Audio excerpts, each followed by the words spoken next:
Welcome back, everybody. We are just 2 days away from going to the polls. Have you made up your mind yet? Chances are you've been bombarded by the ads on television, in the mailbox, on all those statewide ballot proposals. So all this Sunday morning, we're working to keep you informed about the issues you'll be deciding on Tuesday. We've covered 1, 2, and 3, all those proposals. And now we move on to Proposal 4, a proposal to amend the state constitution to establish the Michigan Quality Home Care Council. This is how it's going to read on your ballot. It'll provide collective bargaining for in-home care workers. This proposal would allow in-home care workers to bargain collectively with the Michigan Quality Home Care Council. That's called the MQHCC, by the way. It'll continue to the current exclusive representative of in-home care workers until it's modified in accordance with labor laws. It'll require the MQHCC to provide training for in-home care workers, create a registry of workers who pass background checks, and provide services to patients to manage the cost of in-home care, preserve patients' rights to hire in-home care workers not referred from that group, that registry, who are bargaining unit members. It would also authorize that group to set minimum compensation standards and terms of conditions of employment. Now, it looks a little complicated to you, perhaps, even when you read the proposal, so we brought with us both sides. The question you'll be asked is, should this Proposal 4 be passed? Our Citizens for Affordable Quality Home Care, are you for that? Campaign Manager Kerry Ebersole with that group joins us now. Thanks for joining us. Driving in from East Lansing this morning. You're in support of Proposal 4. Opposing this, Paul Welday, and we'll give each of you, by the way, 30 seconds to make your case, and then we're going to discuss. And we thank you both for joining us. Kerry, we're going to start with you. We'll give you 30 seconds and, of course, a good discussion after that. Wonderful. Thank you again. And I'm so happy to be here representing our coalition, the MS Society, the Area Agencies on Aging, Association of Michigan, the ARC of Michigan, the Michigan Disability Rights Coalition, the Michigan Paralyzed Veterans of America chapter have all come out in support of Proposal 4.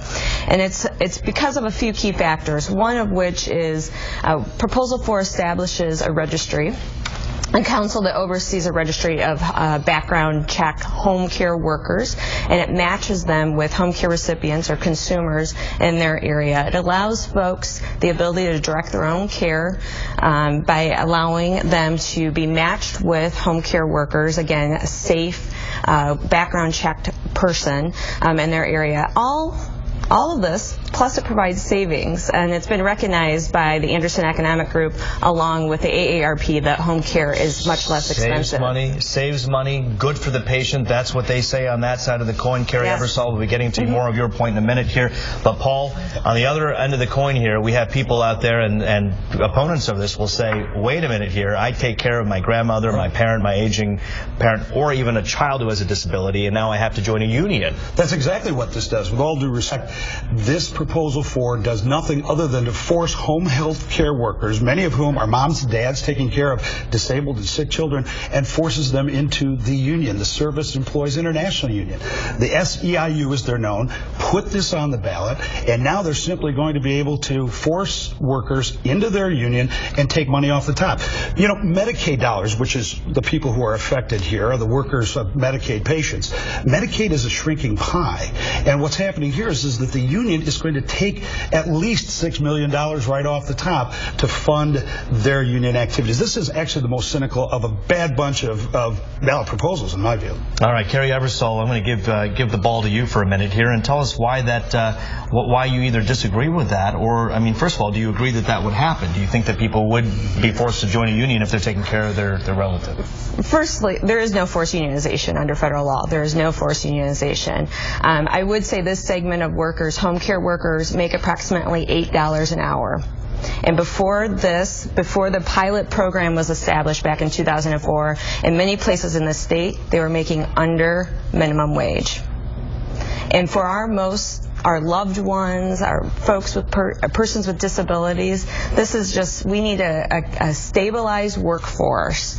This council helps provide that with background checked home care workers that, again, if they want to be a part of the registry, they can be matched with several potential clients and consumers in the area, so allowing them to care for more folks. And I just think it's very important that there is no forced unionization, Paul. Listen, federal, you know federal law. I know you do. If this passes on Proposal 4, moms and dads taking care of their disabled kids are going to be placed into the SEIU. They are going to be represented by this union whether they want to or not. And the fact of the matter is most of them do not. They don't get anything out of it. You talked about wages. The fact is that if this passes, the SEIU is not going to be able to negotiate or is not going to negotiate wages for them. They're simply seeing this as a pot of money and saying we want a little more of it. Completely false. Paul, you're missing what has taken over the last few years since the pilot program existed. Before the Lansing politicians defunded and dismantled the council, SEIU, the current bargaining agent that these workers elected to belong to, have gotten 3 wage increases. With all due respect.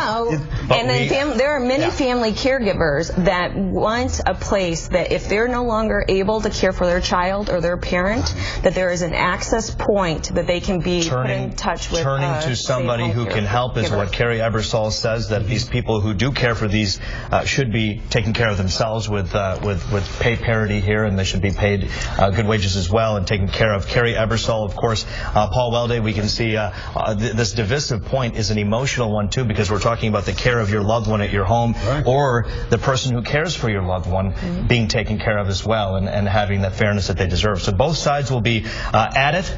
Your television is not going to cease with those ads until Tuesday, and you're going to continue to hear more about Proposal 4. We thank you both for joining us today. Pleasure to be here. You can check out the politics page on myfoxdetroit.com. There we've actually listed all the information on the proposals. The ballot, as you'll see it. Stay tuned. Coming up in less than 20 minutes, we tackle Proposal 5, which, if approved, would limit new taxes by state government. We'll have that coming up.